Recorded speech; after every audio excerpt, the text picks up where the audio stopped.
Hey everybody, welcome back to Jim's Garage. In this video I'm going to show you how to create LXCs. Those are Linux containers within Proxmox. We'll talk a little bit about what a Linux container is, why you might want to use them, and importantly why you might not want to use them. I'll also cross-reference them with things like Docker containers and explain the differences. Then we'll jump into deployment mode and hopefully we should get this up and running pretty quickly. I'll also add an example of something like PiHole at the end so that you can see that this behaves just like a standard virtual machine but in a containerized environment. So let's start off by discussing what an LXC is. Now this is a lightweight container. It's similar to what a Docker container is, but there's a fundamental difference. Docker and things like Podman are all about containerizing applications. LXCs, those Linux containers, the clue's in the title. This is about containerizing Linux operating systems. And that's an important point. You won't be able to do things like Windows in an LXC. It has to be a Linux operating system. That means you can't do things like FreeBSD as well. But for this instance, we're going to be using Debian in my demonstration, and we know that under the hood, Proxmox uses Debian 12, certainly on its latest version, so that shouldn't be an issue. One of the key advantages of LXCs are they are really lightweight. That's because the LXC is going to share most of the file structure and files in the host's operating system. Now, you might be thinking, this is sharing the host's infrastructure. That doesn't sound too secure. And back in the day, that was probably the case. It relied on things like AppArmor to secure itself as it shares the host's kernel. More recently, with unprivileged LXCs, some of those concerns have gone away. So you get things like its own namespace now, so that it operates as a non-root user on the host. That has a number of benefits, as if it was compromised, it wouldn't have root privileges on the host. That's not to say that it isn't a concern, it absolutely is, but it's less of a concern than compromising a privileged user. Now, it's important to note that depending on what you're going to do, things like hardware pass-through, etc., or maybe some exotic setup, you might need to run a privileged container, and thus those risks would be reintroduced. Now, it's important to stress as well, although I'm going to demonstrate this using Proxmox, LXCs are not a Proxmox specific thing.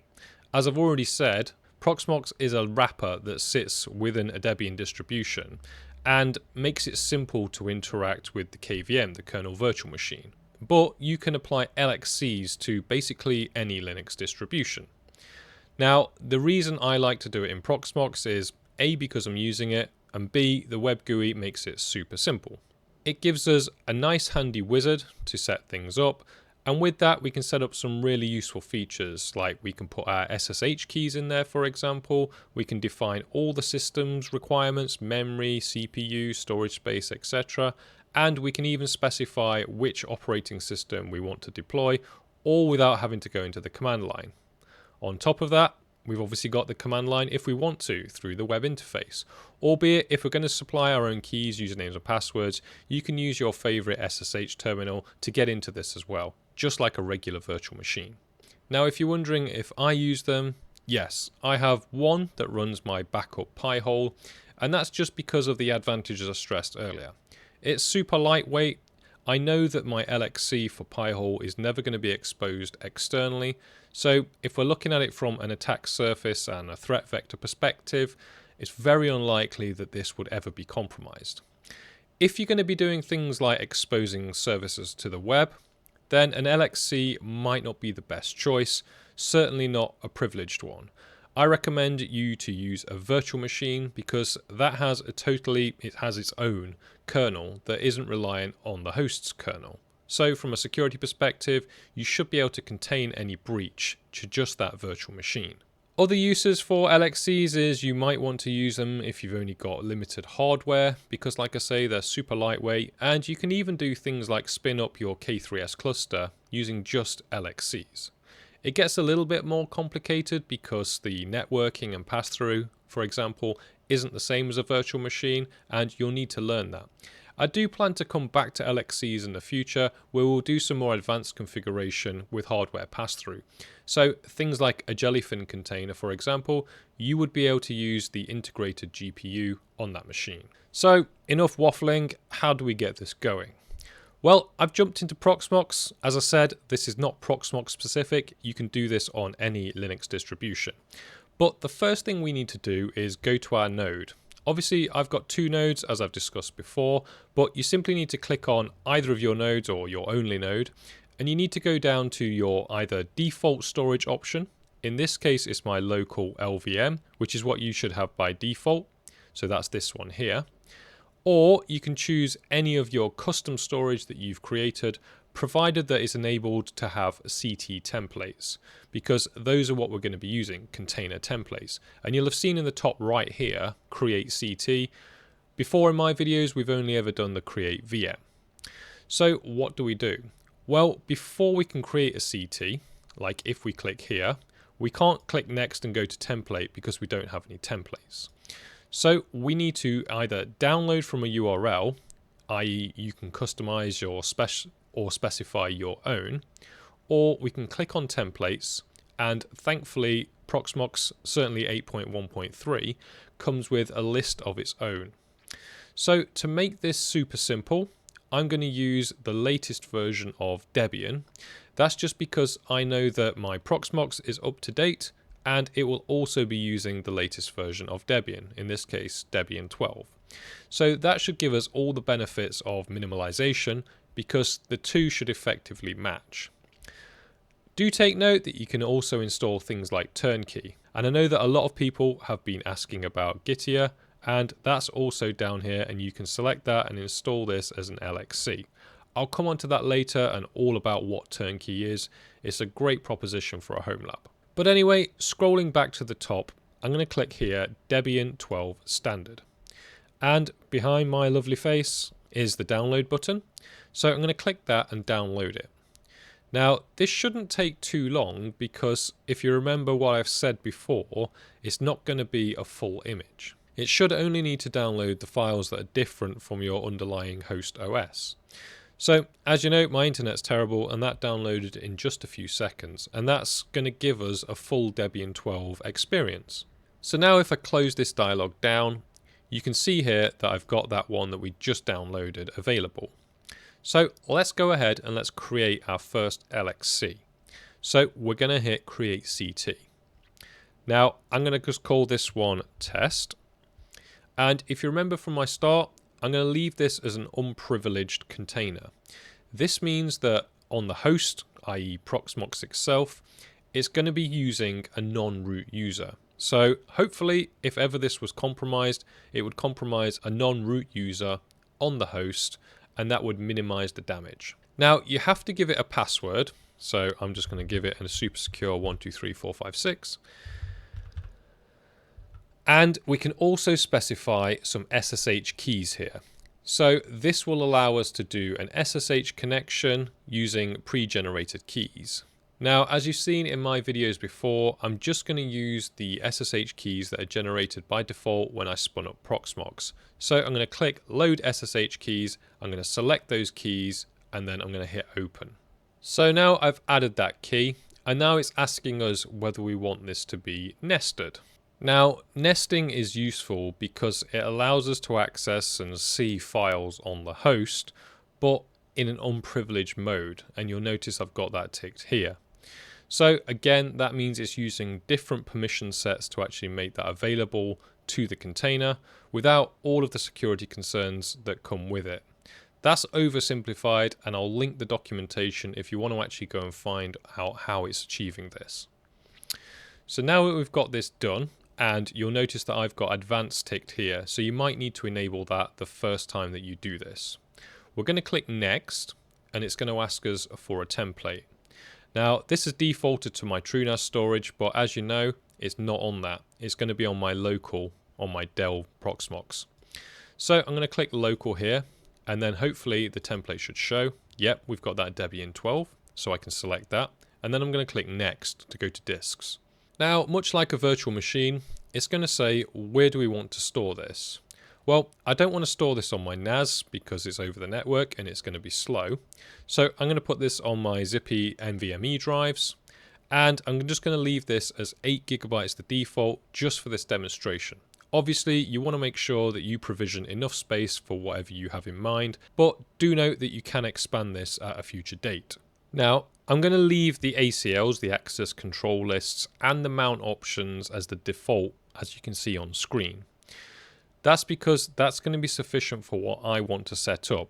But do note that you can enable or disable access control lists, so that's going to change some of the accessibility of the files that you're going to be mounting into this container. And you can also do additional mount options like no user IDs, etc. as well. I'm not going to go into detail on this. Please have a look at the documentation. You might need that if you're going to be doing some more advanced setups, and hopefully we'll cover this in the next video where we do a more advanced setup with some hardware pass-through. Next, we're going to get onto the CPU. I'm going to give it 2 cores just because we're only going to be running PiHole, and I will give it a limit of also 2 cores. If you leave it unlimited, you can obviously imagine what might happen. PiHole should never use all of my CPU, but if, for example, there was some error within the program or you're using something that's intense and it doesn't have a limit, it could cause system instability, and as you know, I'm running lots of VMs, I wouldn't want all of those to go down. So I recommend that you put a limit here. Next, we're going to move on to the memory, and for this, I'm going to give it 2 gigs. And you can also specify a swap, so that's the memory that's temporary and on the disk, so an additional set of storage that it can use. I'm going to leave that as 512, that should be fine. It shouldn't really need to use that because 2 gigs is going to be enough for what we're demonstrating today. Obviously, you'll want to change that up depending on what you're doing. For network, I'm going to leave all of the defaults as is. So by default, it's going to have Eth0 as its network adapter. It's going to be on my bridge of VMBR0. You can obviously choose whichever ones you want in here. And then it's up to you whether you want to give it a static IP or DHCP. I'm going to put DHCP on just because I have that already configured. But if you want to make this static, which is probably a good idea, just like we've done with virtual machines before, go ahead and do that. And it means that you know exactly where this is every time it restarts. I'm going to click next so we get onto the DNS settings, and I'm going to leave that to use the host settings, which in my case is already configured to use both my Kubernetes and my LXC PiHoles. Next, we're going to be asked whether we want to confirm this. Everything looks fine from here, so I'm going to click finish. That's going away, and that's going to create that LXC. And once that's completed, we should be in a position to start this thing up. So we're going to close that down. And hopefully, with any luck, we'll see that within our list. Now, you can see that by default, LXCs go above virtual machines, and they don't get the computer screen with the little green arrow. They actually get this cube here. If we click on the cube here, it looks very similar to the layout of a virtual machine, and in many senses, that's how it behaves. So let's go to the console now, and fingers crossed, we should be able to start this thing up. So I've clicked on console and I'm going to click start. And so the default username for this will be root and my password 123456, and then we're in, and it's as simple as that. Didn't need to go through any of the installation wizard. It was a bit like having a cloud init. So now we basically have a copy of Debian 12 running on our Proxmox host in its own containerized environment.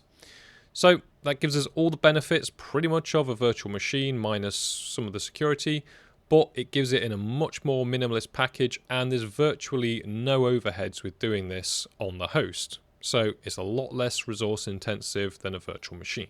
So now we're in here, we can do anything that we normally would. So we can do ping commands and it's going to behave like a virtual machine, or we can do some lookup commands and have a look at our IP address, for example. And here you'll see that it's picked up an IP address of 200.211. So now if I jumped into my PuTTY or my VS Code or whatever, I'd be able to connect to this like any remote host. So in order to test this out, I'm going to go over to PiHole website. I'm going to grab the automated installation script. I'm going to paste that into this machine here. And then hopefully we're going to be able to access that as we normally would through the web browser with a working PiHole. So to get this running, I'm going to use the PiHole automation script, but before that, we're going to need to install curl because it doesn't come with curl. So now that's completed, we should be able to run the PiHole command. But I'm going to jump into VS Code just to prove to you that it behaves exactly like a virtual machine. Now I'm going to connect to a new host, and as per my previous video, I've been into the SSH config file and I've created the files necessary for this machine here. So now it's going to use that certificate, and hopefully in a second it should set up the SSH connection and we should be in. Now we're connected, and in the bottom left you can see that confirmation. So I should be able to now go to the terminal and be able to set this up. So now with the terminal, I'm going to paste in the command, and hopefully with any luck, everything should be ready to now install PiHole.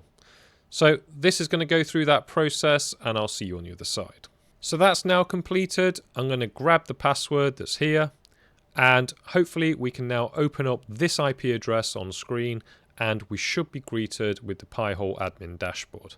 Don't forget that /admin, that throws most people. So if I go to the IP address in the address bar /admin, fingers crossed. Here we go. There's PiHole running on that LXC that we just created. So there you go. A really quick overview of LXCs in probably the most basic stance.